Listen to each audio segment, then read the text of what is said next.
наградени. А сега ще поговорим за фестивала за свободен театър. Весела Кръстева вече трябва да ни чува.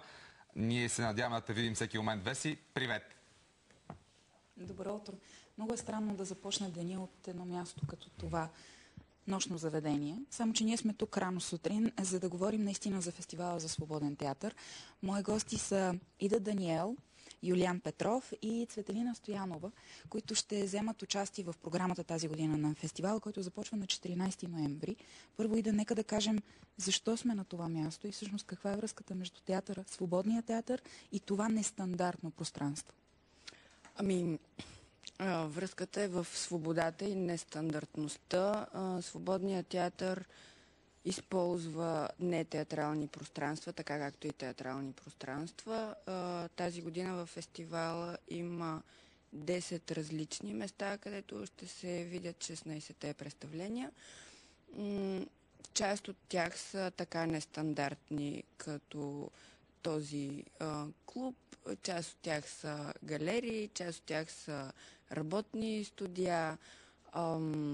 И най-интересното е, че едно от представленията се играе и в едно нестандартно пространство на Народния театър.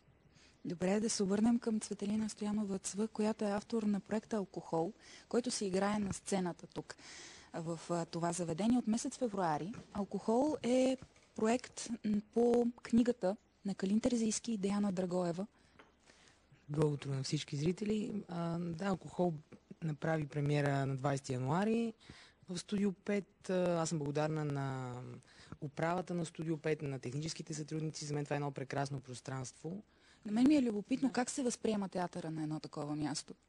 Аз мисля, че съдбата добре си изигра ролята точно в конкретния казус, защото това представление Алкохол в пространство като Студио 5, което разполага зрителя към директна консумация на алкохолни напитки, доскоро можеше да се пуши, отпуска зрителите и една благодат.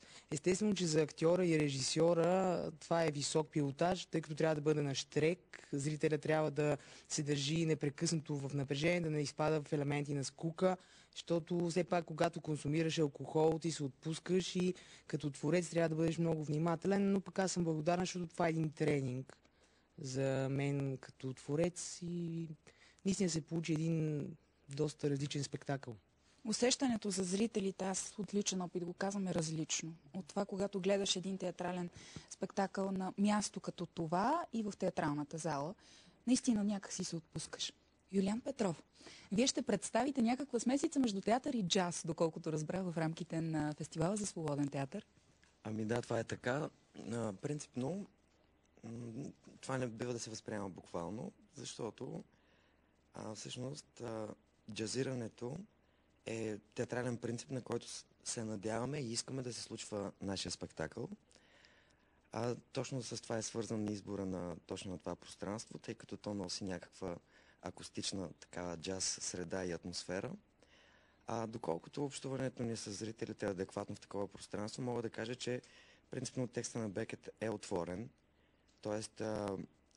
присъствието на зрителите е отчетено в тази пиеса и това създава едни добри условия точно в това пространство да се случи тази пиеса. Става въпрос за постановката Гого Диди, която ще се изиграе в рамките на фестивала на 18 ноември. Алкохол може да видим на 15 ноември от 19 часа. А Ида, освен като организатор на фестивала, ще представи и своя проект да изядеш ябълката. Кога? Той се случва на 17 ноември в студио Suspicious. А пък фестивала за свободен театър, началото му ще бъде поставено в сряда на 7 ноември с една голяма пресконференция от 19 часа в Музея за съвременно изкуство в София. Добре, Веси. И всичко след това започва от 14 ноември. Добре.